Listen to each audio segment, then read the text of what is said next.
మన సమస్య లేదా ఎరెక్టైల్ డిస్ఫంక్షన్‌కి ఉన్న ట్రీట్మెంట్ ఆప్షన్స్ జనరల్‌గా ఉండేది ఒక 4 ట్రీట్మెంట్ ఆప్షన్స్ ఉంటాయండి.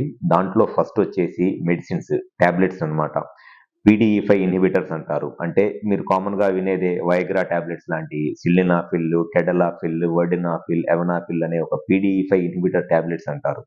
ఈ PDE5 ఇన్హిబిటర్స్ అనే టాబ్లెట్స్ కామన్‌గా యూజ్ చేసే టాబ్లెట్స్ అన్నమాట. ఈ సెక్షువల్ ప్రాబ్లమ్స్ ఉన్నప్పుడు. కామన్‌గా అందరూ వైగ్రా అంటారు.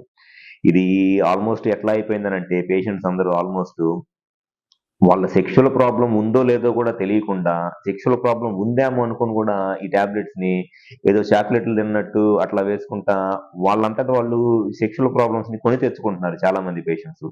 యాక్చువల్‌గా ఈ PDE5 ఇన్హిబిటర్స్ అనేది సెక్షువల్ ప్రాబ్లమ్స్‌ని కొన్ని రకాల సెక్షువల్ అంగస్తంభన సమస్యలకే ఇవి ట్రీట్మెంట్ ఆప్షన్స్‌లే గాని, అంగస్తంభన సమస్య ప్రతిసారి కూడా ఇది ట్రీట్మెంట్ ఆప్షన్ కాదు. అసలు కొన్ని సార్లు ఈ టాబ్లెట్స్ అవసరం లేకుండా కూడా వాళ్ళకి ఎరెక్షన్స్ నార్మల్‌గానే వస్తాయి.